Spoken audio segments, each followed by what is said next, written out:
বেশ কয়েকদিন ধরে এতই গলা ব্যথা ছিল যে তোমাদের সাথে কোনো ভিডিওই আমি শেয়ার করতে পারিনি, তাই জন্য আজকে একটু হালকা সুস্থ হয় তোমাদের সাথে ভাবলাম একটা হালকা স্টার্টারের আইটেম শেয়ার করে ফেলি। আজকে যে স্টার্টার আইটেমটা তোমাদের সাথে শেয়ার করব সেইটা কিন্তু খুবই সহজ আর হেভি টেস্টি হয়ে তৈরি হয়। ইন্ট্রোর ভিডিওগুলো দেখে আশা করি তোমরা বুঝতেই পেরেছো আমি কি বানাচ্ছি। হ্যাঁ বন্ধুরা, আজকে বানাচ্ছি সবার প্রিয়, আমার প্রিয় চিকেন স্যাটে। প্রথমে একটা বাটি নিয়ে নিলাম, তার মধ্যে নিয়ে নিলাম কিছুটা পরিমাণে মাংস। আমি কিন্তু পরিমাণটা বলতে পারবো না, কেন কি 1 কিলো মাংসর থেকে আমি এই সলিড মাংসগুলো ছাঁটাই করে রেখেছিলাম। তারপরে এর মধ্যে একে একে আদা রসুন বাটা, ভিনিগার, সোয়া সস, গোলমরিচ গুঁড়ো, লাল লঙ্কার গুঁড়ো আর পরিমাণ মতো লবণ দিয়ে ছাকানাকা করে মেখে নিতে হবে। মাংসটাকে ম্যারিনেট করার পর মোটামুটি 20 থেকে 30 মিনিট মতো রেখে দিলে মাংসটা যেমন সফট হবে সেরকমই কিন্তু জুসি হবে। মাংসটাকে তো এক পাশে ম্যারিনেশনে বসিয়ে দিয়ে অন্য পাশে সবজিগুলো ভালো করে কেটে নিলাম। পেঁয়াজ, ক্যাপসিকাম আর কিছুটা পরিমাণে টমেটো নিয়েছি। তোমরা যদি চাও অন্য ভেজিসেরও ব্যবহার করতে পারো। আমার কাছে আপাতত এইটুকুনি ছিল বলে এই কটা সবজি দিয়ে আমি বানিয়ে নিয়েছি, তাই কিন্তু সুপার টেস্টি হয়ে তৈরি হয়েছে। 20 থেকে 30 মিনিট পরে মাংসটাকে বার করে নিয়ে এসে একে একে কাঠিগুলোর মধ্যে সবজি আর মাংসগুলোকে ভালো করে গেঁথে নেবো একের পর এক। দেখতে পাচ্ছ কেমন করে গেঁথে নিচ্ছি, তাও তোমাদের সুবিধার্থে বলে দিচ্ছি।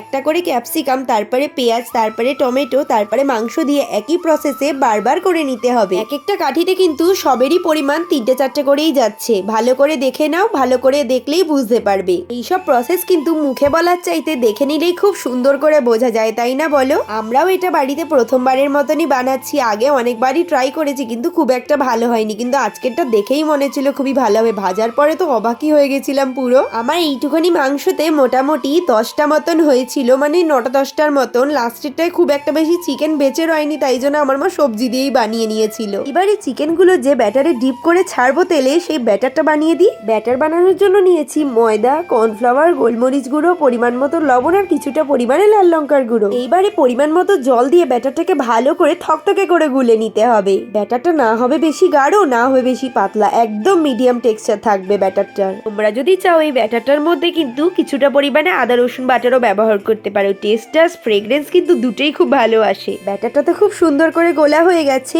এরপরেই গ্যাসের ফ্লেমটা অন করে দিয়ে তার মধ্যে একটা কড়াই বসিয়ে কিছুটা পরিমাণে তেল দিয়ে একে একে চিকেনগুলোকে ভেজে নিতে হবে ম্যারিনেট করে। শুধু গাঁথা চিকেনগুলোকে নিয়ে একটু ভালো করে রোল রোল ঘুরিয়ে দিয়ে যাতে ব্যাটারটা খুব ভালো করে গা মাখা হয়ে যায়, তারপরেই একে একে ডুবো তেলে ভেজে নিতে হবে। তেলটা হালকা একটু ভালো করে গরম হয়ে গেলেই তার মধ্যে একে একে দিয়ে সবকটাকে ভেজে নিতে হবে। সেম প্রসেসে সবকটাই ভেজে নিতে হবে। দেখো, এই রেসিপিটা না বেশিরভাগ আমি বিয়ে বাড়িতেই খেয়েছি, আর রাস্তার ধারে যেগুলো বিক্রি হয় না সেইগুলো তো মানে ধরে নাও না থাকার মতনই, মানে চিকেন নেই ধরে নাও, শুধু ভেজিসই ভর্তি। তাও তেলও কিরকম তার ঠিক নেই, মানে সেই পোড়া তেলে যে কত কিছু করছে তার ঠিক নেই। তাই জন্য ঘরে এরকম ভাবে যদি বানিয়ে নিতে পারো, অনেকগুলো খেতেও পারবে আর তার মধ্যে খেয়েও শান্তি। বানাতে যেমন বেশি জিনিস লাগে না, খেতে কিন্তু ডবল সুস্বাদু হয়। আর তার মধ্যে একটা জিনিস কি, এইটা তো একটুখানি কুড়মুড়ে খেতে হয়। তোমরা যদি এটাকে একটুখানি জুসি আর সফট খেতে চাও, তাহলে কিছুটা পরিমাণে আদা রসুন আর কিছুটা পরিমাণে পেঁয়াজ কুচি দিয়ে সস দিয়ে ভালো করে এটাকে কিন্তু সতে করে খেতে পারো।